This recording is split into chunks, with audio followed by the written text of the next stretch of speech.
Cuando éramos niños, los viejos tenían como 30. Un charco era un océano. La muerte lisa y llana no existía. Cuando muchachos, los viejos eran gente de 40. Un estanque era océano. La muerte solamente una palabra. Ya cuando nos casamos, los ancianos estaban en 50. Un lago era un océano. La muerte era la muerte de los otros. Ahora, veteranos, ya le dimos alcance a la verdad. El océano es por fin el océano, pero la muerte empieza a ser la nuestra. Era tan popular como claro. Era de una gran claridad y su poesía tocaba directamente el corazón de la gente. Era sencillo y profundo, era de fácil lectura y por tanto con una posibilidad muy amplia de público que no va en contra de su calidad como poeta. Yo creo que Benedetti es de los pocos escritores de nuestra lengua con aureola legendaria, ¿eh? O sea, Benedetti tenía una gran aureola. Esa gran aureola estaba en una capacidad de transmisión muy por la vía directa, una poesía sencilla, emotiva, comprometida y en la respuesta enorme que tenía. Yo creo que ese es el patrimonio mayor de un poeta, pues hombre, muy interesante, un narrador. Algunas de sus novelas son espléndidas y me parece que eso le da mucha peculiaridad, porque tampoco es normal, ser un poeta con esa aureola legendaria y con tantos seguidores.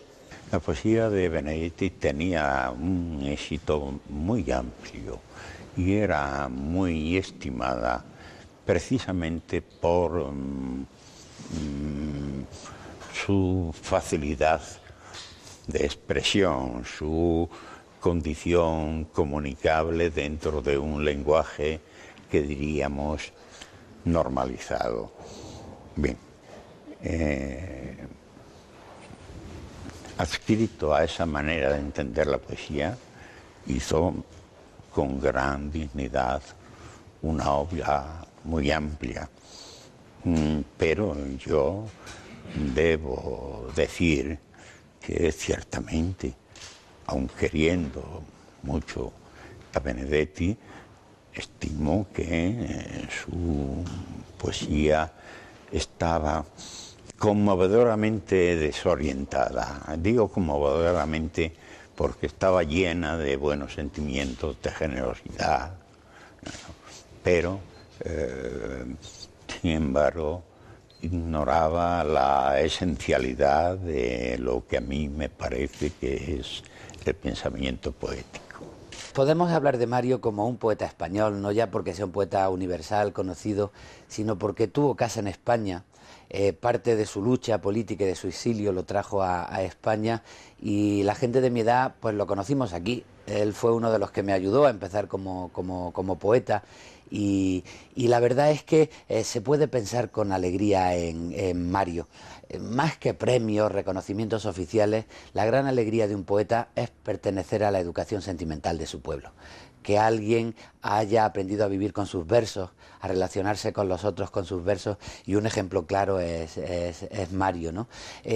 Yo lo destaco mucho, porque a veces su poesía sencilla invita a que la gente diga que está a falta de complejidad, y no es verdad. Era una persona cultísima, que había trabajado en la gran literatura de tradición occidental, tanto en la novela como en la poesía, pero que había descubierto que la calidad no tenía que ver necesariamente con la dificultad y que vivíamos en una sociedad que le daba mucho prestigio a lo raro y sin embargo estaba apartando la literatura, sobre todo la poesía, de la vida de la gente, porque no se le puede pedir a la gente que se preocupe por la poesía si la poesía no se preocupa por la gente. Y él ha servido para reivindicar la poesía que está en contacto con la piel de la gente. Vengo con las mejillas del insomnio, los pañuelos del mar y de las paces, las tímidas pancartas del dolor, las liturgias del beso y de la sombra. Nunca he traído tantas cosas, nunca he venido con tan poco. Fue mi padre que, como ya dije, era químico. Él tenía una gran admiración por la calidad científica de las investigaciones en ese campo de los alemanes, y fue por eso que me puso en el colegio alemán, en una etapa anterior al nazismo, por supuesto. Pero el nazismo empezó cuando yo estaba en el colegio. Y eso que tú dices, ¿no?, que sí que estábamos discriminados, los alemanes o los que venían de familia alemana estaban en las clases A y nosotros en las clases B. Y claro, una de las consecuencias de esa discriminación es que en casi todos los recreos nos agarrábamos a trompadas, ¿no?, la clase A con la clase B. Bueno, pero yo me sentía tan solidario con los otros uruguayos que estaban en el colegio alemán, que ocultaba a mi padre eso del nazismo que empezaba y que ya nos hacían saludar con el saludo nazi y todo. Y hasta que llegó un momento en que ya no fue posible ocultarlo, y mi padre inmediatamente me sacó del colegio porque su admiración por la química alemana no llegaba al nazismo, ¿no? Yo fui empleado público y era taquígrafo del Contador General de la Nación, y también después fui muchos años empleado de una empresa inmobiliaria muy importante en la que entré como pinche último de contaduría y terminé siendo gerente hasta que un día me aburrí y volví al periodismo otra vez. Yo desde niño ya escribía poemas, cuentos, novelas. Incluso de niño escribí una novela de capa y espada que se llamaba El trono y la vida. Y yo qué sé, tenía 8 o 9 años, ya sacaba un diario.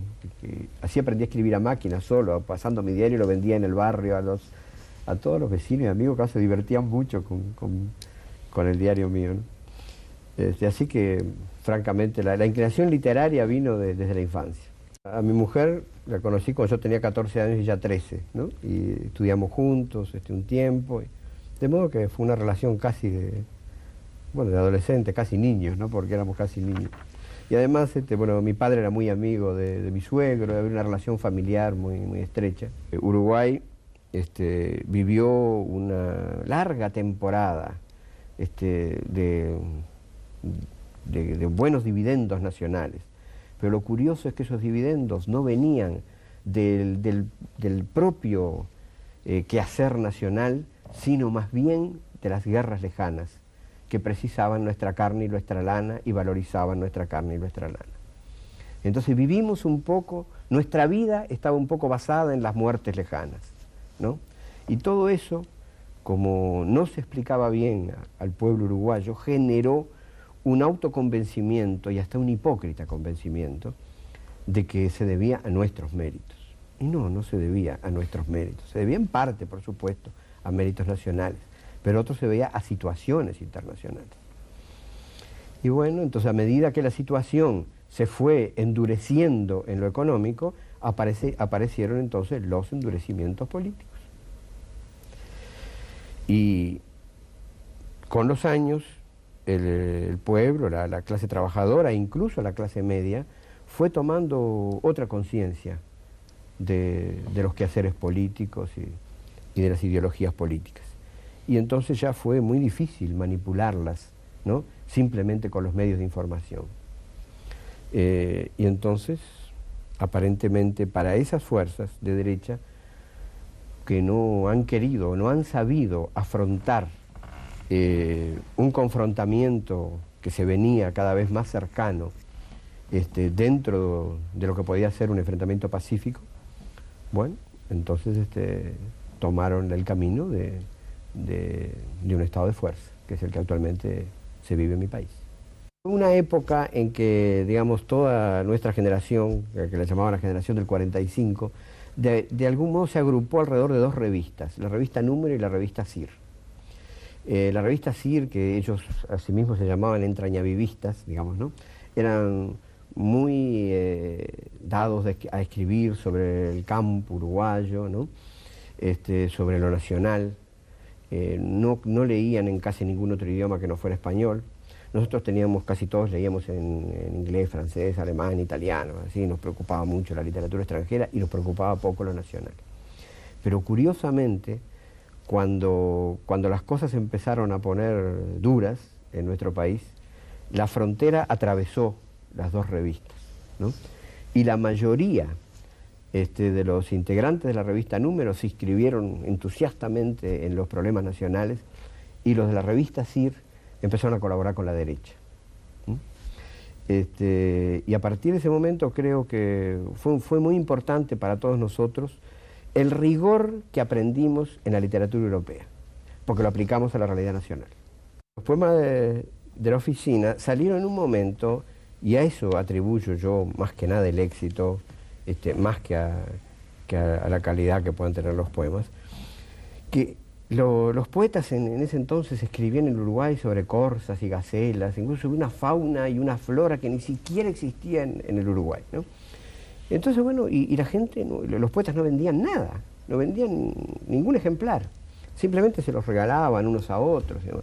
Y el público no demostraba ningún interés por la poesía de esa generación, que era la generación del centenario, aunque sí había demostrado mucho interés por la generación del 900, que dio a Delmira Agustini, a Julio Rey Sigmar, a Eugenia Ferreira, etc., que son grandes valores, y que nosotros reivindicábamos mucho esos valores de la generación del 900, un poco por encima de la generación del centenario.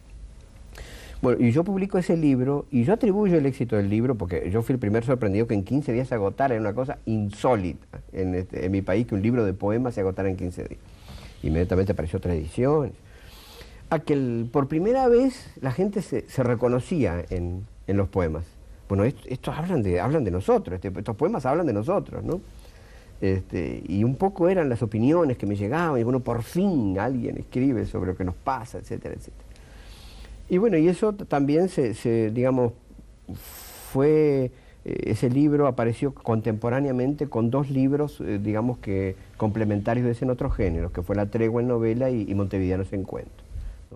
Una de las cosas que más me golpeó, ¿no?, es al recorrer los museos en Europa, encontrarme con que pintores que yo conocía por las reproducciones no me gustaban tanto. Y en cambio pintores que no me habían gustado en las reproducciones me gustaban en los cuadros originales.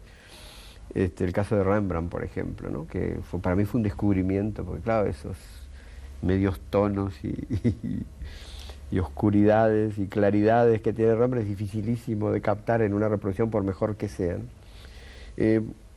Sobre todo, eso fue digamos, las visitas a los museos que así anduve uno tras de otro en todos los países, fue una de las cosas que más me importó de ese viaje. Voy a los Estados Unidos y realmente lo que a mí me convirtió al antiimperialismo fue mi visita a los Estados Unidos. Fue una cosa así que me conmovió, me chocó tremendamente, y fundamentalmente eso fue, por ese lado fue que entró la cosa, la discriminación con respecto a negros, puertorriqueños, chicanos, etc., ¿no? Yo me acuerdo que un día que me había invitado a almorzar un poeta negro en Washington, y yo le hacía preguntas y preguntas, ¿no?, sobre el problema de los negros en los Estados Unidos. Y entonces me dice de pronto, ¿usted sabe? Dice, a mí siempre me ha llamado la atención que los latinoamericanos siempre vienen y nos preguntan sobre el problema de los negros en los Estados Unidos. Y yo he llegado a preguntarme por qué, dice, y ahora he llegado a una respuesta. Y es porque el Departamento de Estado los trata a ustedes igual que a los negros. Bueno, ese libro es un poco, es también es el primer resultado de mi viaje a los Estados Unidos. Con ese viaje a los Estados Unidos yo veo con otra óptica la propia realidad nacional. Veo también la influencia que está teniendo, la influencia norteamericana que está viendo en el país y considerando los efectos negativos que esa influencia tiene.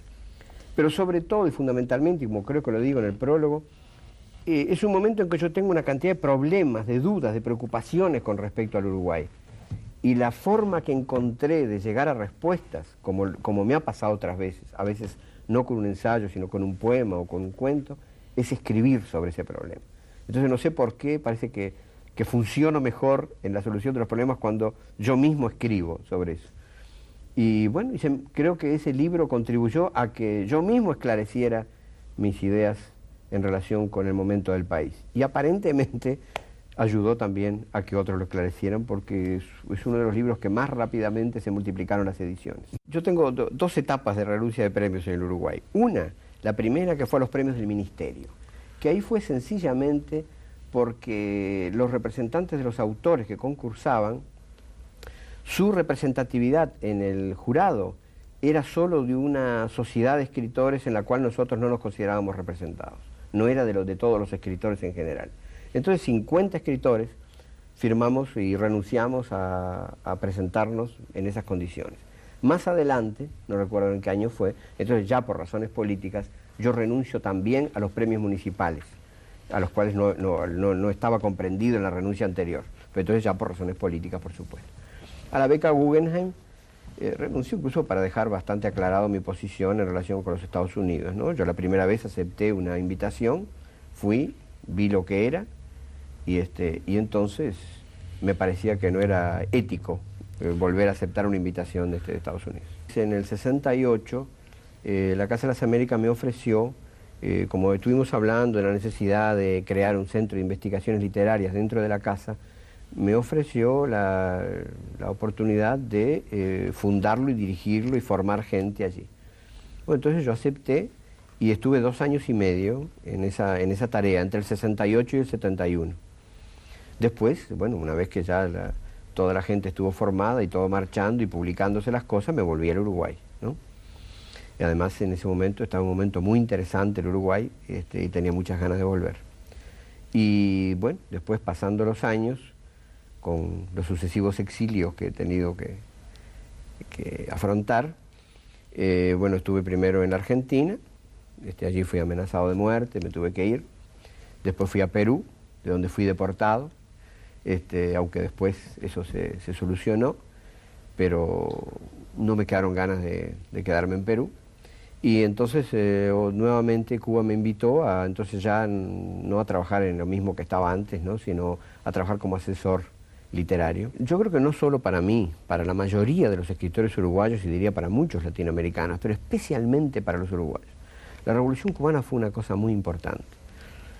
Nosotros estábamos, como te decía antes, mirando mucho hacia Europa y hacia Estados Unidos, especialmente a Europa, y estábamos de espaldas a América, así se llama uno de los capítulos del País de la Cola de Paja. Estábamos de espaldas a América y en primer término de espaldas a nuestro país. Entonces la Revolución Cubana tuvo algún poder de atracción. Tal vez era la primera vez que el socialismo hablaba en español, ¿no? O que el marxismo hablaba en español. Lo entendimos mucho mejor y entendimos también mucho mejor nuestros problemas, los problemas del propio país.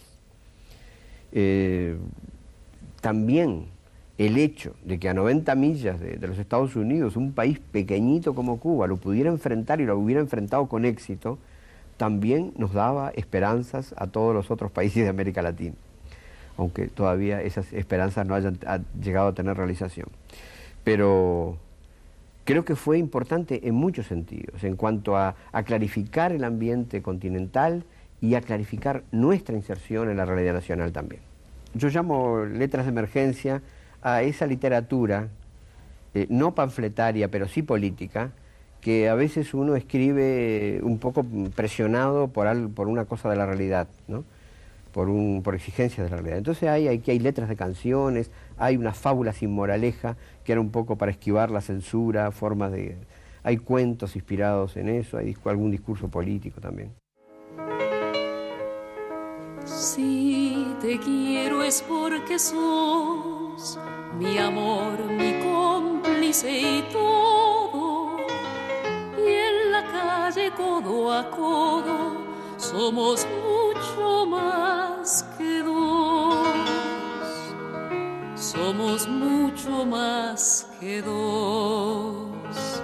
De él han dicho que es el paradigma del escritor comprometido. Y él dice, ya lo del compromiso se dice en un tono un poco raro. ¿Es peyorativo decir hoy en día que un escritor está comprometido con su tiempo, con su historia, con su ideología? En otra época no. Hoy es casi diríamos un adjetivo descalificante, ¿no? Decir que es comprometido. Y bueno, lo vimos ahora, por ejemplo, con Celaya, ¿no? Que se dice Gabriel Celaya, poeta social o poeta comprometido, y fue durante toda la vida de Celaya una forma de descalificarlo, porque Celaya es un poeta estupendo en zonas que no tienen que ver con la política, además. Y aún en la cosa política era un poeta sobre todo. Tratara temas sociales o subjetivos o lo que fuera, pero era sobre todo un poeta. Hay muchos escritores que son referentes, escritores en lengua castellana, que salen de América Latina. Yo no sé si el sufrimiento hace que haya una escritura con más fuerza, más potente, si es incluso necesario a veces. No, lo que pasa es que pienso que a partir del boom, ¿no? Que eran 4 escritores, buenos escritores, pero que fue un fenómeno impulsado por razones comerciales, por buenas razones comerciales, pero a partir de eso tuvo la virtud de poner a la literatura, sobre todo a la novela latinoamericana, que no es toda la literatura, a la novela latinoamericana sobre el tapete. Y después entonces se empezaron a conocer otros escritores latinoamericanos, pero todavía faltan muchos por conocer, muchos buenos escritores, y sobre todo buenos poetas, que los poetas siempre, es un poco, la poesía es un poco la cenicienta de la literatura, siempre tiene menos editores dispuestos a publicarla, ¿no? Ahora está escribiendo un libro de poesía, ¿no, Mario? Yo siempre estoy escribiendo poesía, ese es el género en que digamos, escribo con más regularidad, y ahora sí estoy escribiendo, tengo bastante adelantado, pienso que estará pronto a fin de año probablemente. El momento en que realmente el escritor disfruta de la obra es cuando la está escribiendo. Después, si vienen premios, éxito, lo que sea, todo es bienvenido, ¿no? Pero nunca se disfruta tanto como en el momento que se está escribiendo, porque ese es un desafío tremendo, ¿no? También muchos finales felices nos han impuesto. ¿Son buenos los finales felices en las novelas o en el cine? Bueno, los finales felices. Yo sé que a Luis Landero le gustan. A Mario Benedetti, como ha tenido también una literatura muy relacionada con el exilio y con situaciones... Yo creo que el final feliz puede tener perfecta cabida en una novela o una película cuando no es una cosa forzada. Claro. Ahora, lo que pasa también en la vida, ¿no? Lo que pasa es que la vida no es muy pródiga en finales felices, ¿no? Y por eso tal vez se refleja en el arte, ¿no? En los finales no tan felices. Claro, porque ahí la literatura debe reflejar siempre la realidad. O realidad y ficción, ya sabemos que están siempre muy unidas, no siempre, ¿no? Yo pienso que, por ejemplo, ahí se mencionaba el caso de Bioy Casares, ¿no? Yo creo que, por ejemplo, ese binomio que hicieron Bioy Casares y Borges, que incluso escribieron muchas obras a 4 manos, digamos, ¿no? Yo creo que se diferencia en que los dos son escritores fantásticos, pero Borges inventaba una realidad para después sobre esa crear la fantasía. En cambio, Bioy, que es un escritor fantástico, pero que partía de la realidad, de una realidad que no inventaba. Y yo, reconociendo que Borges es un escritor de un extraordinario talento, pero siempre he disfrutado más con las obras de Bioy Casares que con las de Borges. Claro. Usted también ha tenido que vivir en sus exilios y desexilios esta situación de represión en lo sexual. Bueno, allá, digamos, en América Latina no ha existido esa censura tan férrea sobre estos temas. Y cuando llegué a España me acuerdo que me sorprendió, venía un poco el destape, ¿no? Cuando empezó mi exilio. Y bueno, me sorprendía ver los kioscos, por ejemplo, en Barcelona, llenos de desnudos femeninos, porque realmente solo conocíamos a la mujer española muy vestida, ¿no? Y me acuerdo que un título a muchas columnas de un diario catalán que dice, por fin nos hemos enterado, las españolas también tienen pezones. Estamos hablando, sí, Mario. No, que recuerdo una anécdota en relación con la censura española, que un escritor compatriota que fue finalista en el concurso aquel Biblioteca Breve que organizaba Sáenz Barral, y entonces yo también fui finalista y mi novela fue prohibida totalmente por la censura, pero la de este compatriota se permitía publicarla, pero con una cantidad de cambios. Y entonces una escena que tenía que cambiar era 2 homosexuales que se hacían caricias abajo de un crucifijo. Entonces el editor, dispuesto a hacer concesiones, consultó a la censura, dice, bueno, ¿saco a los homosexuales? Y dice, no, hay que sacar el crucifijo. Y de cine, así se han emocionado muchas veces, desde luego Mario ha sido crítico de cine. ¿Ha visto algo que le interese? ¿Sigue los estrenos y sigue las cosas que van pero apareciendo? En España confieso que tengo un problema, ¿no? Yo tengo la costumbre de ver las películas en versión original, porque allá nunca pudo penetrar el doblaje en el Río de la Plata, ¿no? Y entonces aquí lo que veo son películas españolas, porque las películas americanas o francesas o rusas o lo que sea, dobladas, no las soporto. Entonces, pero comprendo que es una fuente de trabajo para una cantidad de gente y bueno, eso es muy respetable, pero ahora han aparecido algunos cines, tanto en Madrid como en Barcelona, que dan películas en versión original y entonces ahí voy generalmente. ¿Ha tenido buena relación con las mujeres? He tenido buena relación con las mujeres, como no, y además tengo muy buenas amigas, ¿no? Muy buenas amigas. Hay a veces cosas en el diálogo entre un hombre y una mujer. Yo por ahí en algún libro creo que digo que entre un hombre y una mujer siempre anda entre las piedras la lagartija erótica, ¿no? pero aparte de eso, y aunque ande la lagartija, yo he tenido muy buenas amigas y para mí el diálogo claramente con mujeres inteligentes me resulta siempre muy, muy estimulante. El deporte en sí yo creo que es un tema, yo lo he usado, tengo 2 cuentos, uno que se llama Puntero Izquierdo y otro que se llama El Césped, que se refieren a futbolistas, ¿no? Entonces he sido muy amante del deporte, siempre estoy muy conectado a la cosa del fútbol sobre todo, y siempre me ha interesado mucho, y por supuesto, los temas que a uno le interesan a veces entran también en la obra literaria, ¿no? Bien, el sur también existe, pero solo para las derrotas, Mario. Bueno, lo que pasa también es que América Latina solo está en la prensa europea cuando hay catástrofes, ¿verdad? Cuando suceden cosas a veces mejores no se está en la noticia. Pero hay que ver, ahí había muchas cosas que se mencionaban y se dejaba de mencionar, me parece, la causa principal de los males de América Latina, que son los Estados Unidos.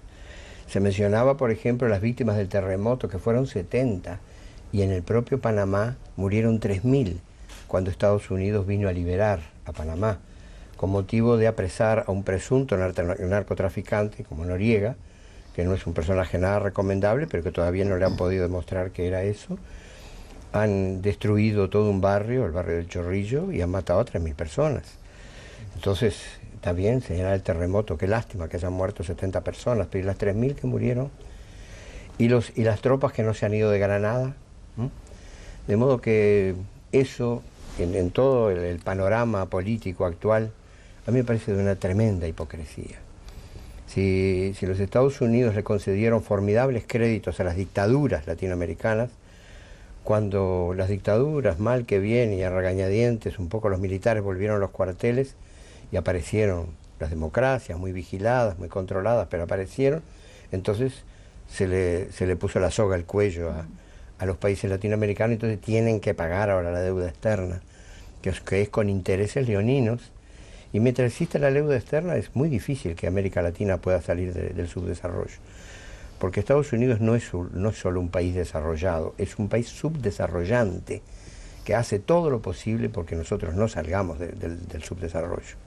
Y además ahora se da la circunstancia de que tienen preocupación en Latinoamérica, al menos eso parece, y se detecta desde luego que desde aquí, desde Europa y desde España, que parece que es como un punto de esperanza, se mire más hacia Europa que hacia Latinoamérica. Se están olvidando también los países latinoamericanos, están dejando de estrechar esos lazos tradicionales a los que siempre se ha aludido. Claro, y en ese sentido España ha sido una gran decepción para nosotros, ¿no? Hay que ver que, bueno, con todo lo que ha pasado en los países del este, aparecen ahora como mercados potenciales, entonces hay que alargarse sobre esos mercados potenciales. Japón y la Comunidad Europea, todos se disputan, la Checoslovaquia, Hungría, Polonia, y eso ha provocado que en 3 meses se le hayan dado a Polonia y a Hungría, nada más, mucho más créditos de parte de Occidente que a América Latina en 10 años. Entonces, eso para nosotros sí es cruel pensarlo, de los países de Europa en general. Nos duele mucho más que de alguna manera tenga también el aval de España, ¿no?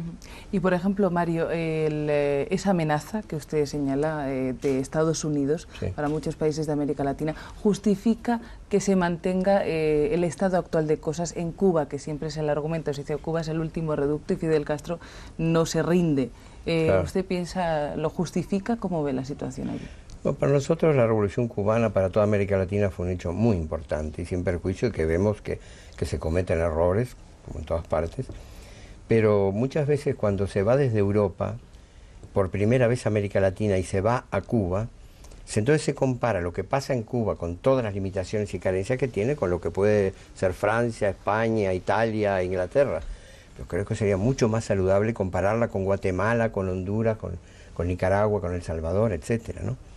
Entonces yo creo que ahí se comprendería un poco mejor Y bueno, y si Cuba se entregó también a la ayuda casi exclusiva de la Unión Soviética, porque Estados Unidos le cerró todas las puertas y lo bloqueó. Ahora, eso no quiere decir que no, yo creo que sí que se han cometido muchos errores en Cuba. Yo creo que, por ejemplo, yo soy contrario a la pena de muerte, con cualquier ideología, por lo tanto no estuve de acuerdo con el fusilamiento de Ochoa y los otros 3 militares, pero tampoco vamos a rasgarnos las vestiduras cuando en Estados Unidos hay más de 1.200 condenados a muerte, incluidos menores de edad, incluidos débiles mentales, ¿no? Y donde grandes aliados de los Estados Unidos, como Kuwait, como Arabia Saudita, como Siria, ahí los derechos humanos brillan por su ausencia. Ayer justamente un periodista español que estuvo en la Guerra del Golfo me decía que el día que llegó a Damasco, en la plaza había 2 personas colgando, que las habían ahorcado. Y en Arabia Saudita y en Kuwait ahorcan en la plaza no solo a los ladrones y a los criminales, sino también a los adúlteros. Imagínate lo que sería si en Occidente se colgaran en la plaza a los adúlteros. No había más problema de superpoblación. Desde luego es humor un poco negro, pero Mario, en esto llega el 5º centenario. ¿Llegará a ser ese puente que hay que tender con los países de América Latina? Bueno, yo creo que es el 5º centenario de la llegada de Colón a América. No estoy de acuerdo con las denominaciones que se emplean aquí, ni la de descubrimiento, porque quienes descubrieron América no fueron los colonizadores, ¿verdad? Y tampoco ni siquiera con el de encuentro, que es a veces un encuentro de 2 culturas que ha empleado el rey, esa denominación. En todo caso estaría más de acuerdo con lo que dice Cardoso de Aragón, que más bien fue un encontronazo, ¿no? Bueno, es un tema muy polémico el del 5º centenario. Yo no estoy de acuerdo con toda esta parafernalia que se hace, más bien celebrando la conquista. Creo que hay cosas a destacar muy positivas de esa época. Por ejemplo, lo que hicieron los jesuitas españoles en el Paraguay. Por algo el guaraní es el único idioma, la única lengua autóctona que tiene su gramática, su lenguaje escrito, porque los jesuitas consiguieron eso. Y sin embargo, lo de la lengua que nos ha dado el mismo idioma, que nos sirve de comunicación a más de 300 millones de personas, es lo que menos se destaca del 92. Habíamos puesto también unas imágenes de Moscú. Parece que a la imagen de Lenin ya pocos quieren llevarle flores. Claro. ¿Usted le hubiera llevado flores en el aniversario, Mario? Yo nunca he sido leninista, pero le hubiera llevado flores. Yo creo que Marx y Lenin fueron 2 tipos importantísimos en la historia de la humanidad, porque pusieron unos temas sobre el tapete que el mundo no es el mismo desde que aparecieron ellos. Los trabajadores no tenían ningún derecho y ahora tienen. Yo digo, esos mismos obreros ahora en la Unión Soviética que hacen huelga contra el gobierno, la harían si no hubiera existido Lenin, si no hubiera existido Marx. Lo que pasa que, claro, son 2 señores a los que no se les perdona que hayan hecho eso, que de alguna manera ha cuestionado el poder del capital, el poder de los autoritarismos, etc. Pero bueno, echarle las culpas a Lenin, bueno, sería como echarle las culpas al Papa de la Inquisición, ¿verdad? En todo caso, al canal Ratzinger puede ser. No sé si me equivoco, Mario, pero creo que ha dicho algo así como que la perestroika puede acabar con los derechos de tantos años conseguidos en la Unión Soviética. ¿Usted está en contra de la perestroika? ¿Es usted un ortodoxo? No, soy ortodoxo en muy pocas cosas. Pero yo creo que Gorbachev ha sido un tipo muy bien intencionado y evidentemente en la Unión Soviética y en los otros países del este se precisaban unos cambios en forma urgente. Yo creo que la falta de democracia interna que había en esos países no se le puede achacar a Lenin, ¿no? Es por falta, por fallas, por carencias, a veces por ansias de poder y por autoritarismo de quienes gobernaban esos países, ¿no? Ahora, pienso también que a lo mejor a Gorbachev se le ha ido un poco de las manos todo ese proyecto que él quería, ¿no? Y ahora se vio un poco con la Guerra del Golfo. Yo creo que el hecho de que la Unión Soviética, por razones muy atendibles, ya no sea la potencia que se enfrenta militarmente a los Estados Unidos, para el tercer mundo es catastrófico, porque deja el poder a los Estados Unidos con un poder hegemónico, y ya sabemos a dónde lleva ese poder hegemónico.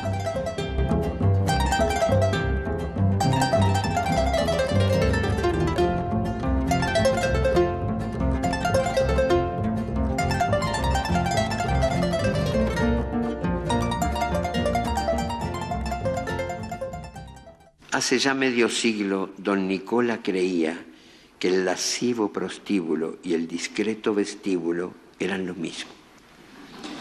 Por entonces las vírgenes besaban a sus novios en el vestíbulo y los novios seguían cursos de sexo básico en el prostíbulo.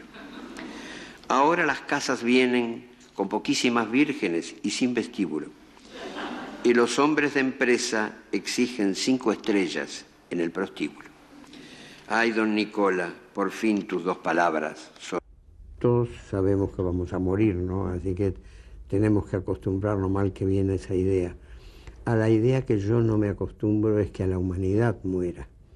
Y yo estoy convencido que si la humanidad sigue por este camino y bajo estos derroteros y con esta gente que dirige sus rumbos, va hacia el suicidio de la humanidad. Y eso sí que me tiene muy amargado. Aparte de esta dimensión general de la muerte, de la fugacidad del tiempo, supongo que también tu avanzada edad influye en esta preocupación por la fugacidad de la vida. Bueno, pero eso todos sabemos, que a medida que aumentan los años, yo tengo 79 ya, es lógico que esté conforme que me quedarán pocos años de vida, ¿no? Bueno, pero no todos lo sabemos, los jóvenes parecen no saberlo. Yo cuando era joven no lo sabía, tú a lo mejor tampoco, ¿no? Tampoco, sí, es cierto. Pero a medida que los años pasan, ese conocimiento se va haciendo carne en uno, ¿no? A mí me resulta muy simpático cuando escucho, por ejemplo, una canción que tiene letra mía y que la gente no sabe que la letra es mía. Las canciones se conocen más por el cantante que por el letrista, ¿no? Bueno, y los cantantes que han cantado tus canciones son a menudo muy conocidos. Silvio Rodríguez, Aute, Nacha Guevara, Serrat, Pablo Milanés. ¿Tú crees que eso ha contribuido naturalmente a esa popularidad? ¿40 cantantes? 40 cantantes. Yo tengo un librito que se llama Canciones del Más Acá, que son 60 textos míos que figuran en el repertorio de 40 cantantes. Cada tema viene con la etiqueta de su género, ¿verdad? Y muy pocas veces se equivoca la etiqueta, ¿no? Solo una vez, por ejemplo, yo tengo una novela en verso que se llama El cumpleaños de Juan Ángel, y como es una novela la empecé a escribir en prosa, como es lógico. Pero cuando llevaba unas 40 o 50 páginas me di cuenta que aquello no funcionaba. Y entonces me pregunté por qué. Y lo que pasa que lo que yo pensaba que era una idea fantástica de la novela era una idea poética. Y entonces dije, bueno, ¿por qué en vez de escribirla en prosa no la escribo en verso? Y la escribí en verso. Y yo pensé que era una novela que no iba a entrar en la gente para nada, y sin embargo tiene como 40 ediciones, yo qué sé, la gente la asumió su rareza. Porque tú, antes de convertirte en escritor y de poder vivir de la escritura, de la literatura, cosa que creo que prácticamente casi hasta los 50 años no fue posible, habías hecho un poco de todo, ¿no? Y sobre todo taquígrafo. Yo viví muchos años de la taquigrafía, en una época en que no habían aparecido todos estos sustitutos de la taquigrafía, ¿no? Y era un oficio que me agradaba. Y fui taquígrafo en muchos lados. Hasta en la UNESCO trabajé de taquígrafo, ¿no? Es una cosa que me gustaba. Si hubieras seguido siendo taquígrafo, ahora estarías en el paro, Mario. Sí, claro. ¿Te acuerdas de la taquigrafía, de las normas de la taquigrafía? Sí, cómo no. Bueno, la segunda compañera de tu obra, ya lo he dicho, es la popularidad, y lo que suele acompañar a su vez a la popularidad, que es la facilidad. Tienes más de 50 libros, ¿no? No, tengo 80. 80, muchos más entonces. ¿A ti no te cuesta trabajo escribir o sí? Me cuesta mucho trabajo y corrijo muchísimo. Lo que pasa es que le dedico todo el tiempo que puedo a la literatura, ¿no? Desde muy joven. Aun cuando no tenía lectores, yo trabajaba mucho en la literatura pensando, no sé, en un futuro que a lo mejor no iba a llegar. Pero yo trabajo mucho. Incluso ahora la aparición de las computadoras y eso me ahorra mucho tiempo, porque cuando yo escribía en una Olivetti, una de esas máquinas antiguas, a veces un cuento lo tenía que pasar 8 veces a máquina, porque yo corregía mucho. En cambio ahora es mucho más fácil. O sea, de esto se deduce que tú sí has saltado al ordenador. Sí, por supuesto. Es una cosa muy difícil a ciertas edades, ¿no? No, yo no lo he conseguido, Mario. No, bueno, acostúmbrate. Todo se andará a lo mejor. Sí. Bueno, en cualquier caso, aunque el parto de la literatura sea para ti, como para todo el mundo, difícil, el lector experimenta siempre una sensación de sencillez. Y esa búsqueda de la sencillez parece que se debe a al influjo juvenil que ejerció en ti Antonio Machado y un poeta desconocido por completo en España, que fue Baldomero Fernández Moreno. ¿Es así? ¿Cómo no? Es así. En esa época la poesía que se escribía en el Río de la Plata era una época muy misteriosa, que, no sé, que hablaba de corzas y gacelas, de realidades que no tenían nada que ver con nuestros mundos. Eso es el influjo del modernismo y de Rubén Darío, ¿no? Sí, pero bueno, pero Rubén Darío por lo menos tenía una cosa musical que era una tentación para el lector. Pero un día me encontré en una feria del libro con un libro de Baldomero Fernández Moreno. Y este poeta argentino, al que de alguna manera he sido fiel porque acabo de hacer una antología de él, ¿no? en Argentina, me transmitió una cosa muy importante para mí, que se podía ser auténticamente poeta y ser claro y sencillo, ¿no? Después pasé a Machado, que es más poeta que Fernández Moreno, pero que también fue para mí muy importante, por eso, por la sencillez, por la claridad, y que a través de eso transmitían una poesía muy sensible, ¿no? Después enganché con Vallejo, que ese no es nada sencillo, ¿no? Pero Vallejo me enseñó otra cosa, que cuando uno no encontraba palabras en el diccionario había que inventarlas. Y la primera experiencia de invención de palabras que tuve fue justamente en esa novela en verso, en el cumpleaños de Juan Ángel. Publiqué un libro que se llamaba El desexilio y otras conjeturas. Claro, porque el exilio es una experiencia no muy agradable, ¿no? Cuando es voluntario es otra cosa, ¿no? A veces uno se exilia por razones profesionales, universitarias, etcétera. Pero cuando uno se exilia porque lo saca un poco menos que del pescuezo, es otra cosa. Y también es distinto si uno se exilia a los 20 años a si se exilia a los 50 o a los 60, ¿no? Pero el exilio tiene también cosas positivas, ¿no? Uno conoce mucha gente. Yo digo que de los gobiernos no se aprende casi nada, pero sí del ciudadano de a pie, de la gente común, yo creo que se aprende mucho. Y como yo estuve exiliado en 4 países, tuve bastantes escuelas de exilio que me enseñaron muchas cosas, porque uno entra en otra tradición, en otra historia, en otra literatura, a veces en otra lengua, ¿no? Pero el desexilio es otra cosa, es así como uno en el exilio siente nostalgia de su paisaje, de su familia, de tantas cosas. Cuando uno es sometido al desexilio, o sea, cuando vuelve a su país, empieza a sentir nostalgia también de los países donde estuvo exiliado, porque ahí uno dejó muchas amistades, hubo mucha gente que le prestó su solidaridad, y yo siempre que puedo vuelvo a los países donde estuve exiliado porque me gusta volver a conectarme con esa gente que representó tanto para mí, ¿no? Pero entonces el exiliado Mario entra en una especie de cuento de nunca acabar. Cuando regresa sigue siendo un exiliado, en esta ocasión con relación a los países en los que estuvo, ¿no? No, yo creo que lo he escrito en algún lado, ¿no? El que alguna vez es exiliado nunca deja de serlo por el resto de sus días. Toda tu obra prácticamente es montevideana a pesar de los 12 años del exilio y de los posteriores desexilios, ¿no? ¿Por qué esa obsesión montevideana? Bueno, lo que pasa es que Uruguay, que tiene 3 millones de habitantes, la mitad viven en Montevideo, ¿no? Tampoco es una ciudad demasiado populosa, pero tiene casi 1,5 millones de habitantes. Y bueno, ahí fueron mis padres cuando yo tenía 4 años y ahí me eduqué, ahí empecé a trabajar y es una ciudad que a mí me gusta mucho, una ciudad a la que le tengo mucho afecto, ¿no? Entonces yo lo que más extraño, la mayor nostalgia que tengo cuando estoy en el extranjero, exiliado o no, es Montevideo, ¿no? Es una ciudad que yo quiero mucho. La política es una cosa que afecta generalmente a la clase media, ¿no? Y además yo...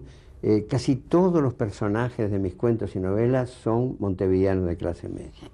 A veces me lo reprochan los críticos, ¿por qué no me ocupo, por ejemplo, más de la clase obrera? Y yo digo que por respeto a la clase obrera, cuando he metido un obrero en una obra mía y lo hago hablar, no hablan como los obreros, así que mejor me dedico a la clase media. Es la tuya, tú eras de clase media. Y claro, es mi clase y por lo tanto la que conozco mejor. En Estados Unidos hay, por ejemplo, una literatura estupenda, ¿no? Yo soy un gran... y he escrito sobre Faulkner, sobre yo qué sé, he escrito sobre varios escritores norteamericanos que yo admiro mucho, ¿no?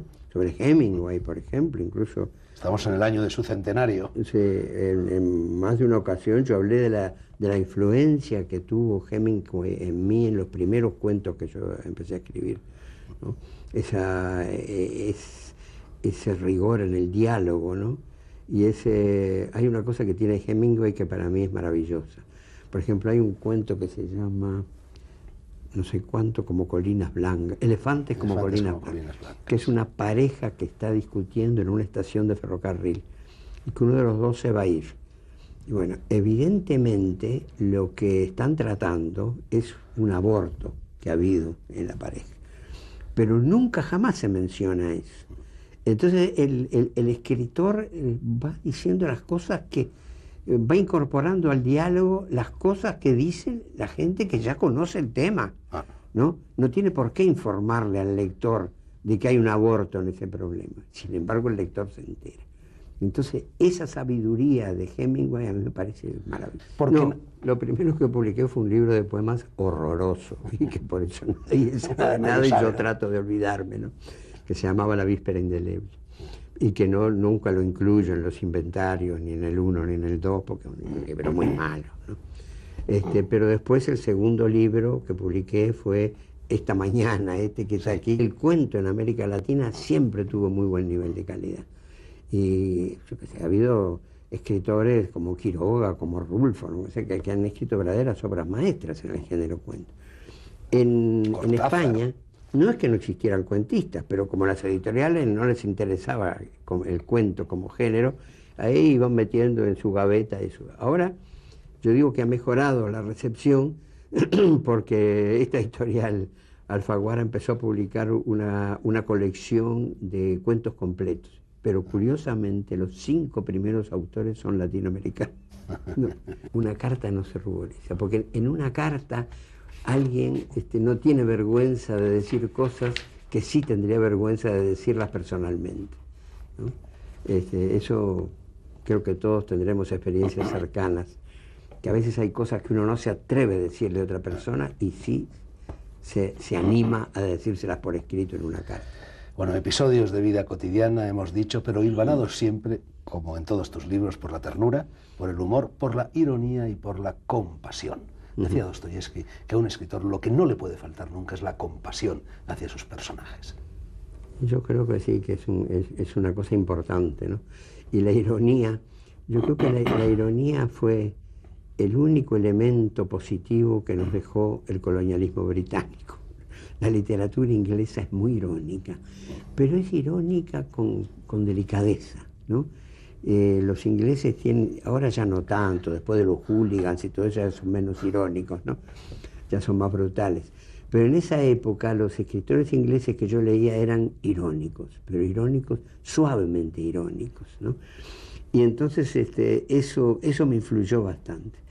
Y yo me acuerdo que una vez que estuve invitado en la Universidad de Oxford y di una conferencia, una lectura de cuentos para hispanistas ingleses, y dejé para el final 2 cuentos especialmente irónicos. Bueno, estos ingleses se agarraban la barriga de risa, se reían. Nunca he visto un público mío que se haya reído tanto como con la ironía de esos 2 cuentos míos, porque era una ironía que tenía cierto tono británico. No lo creo todavía, estás llegando a mi lado y la noche es un puñado de estrellas y de alegría.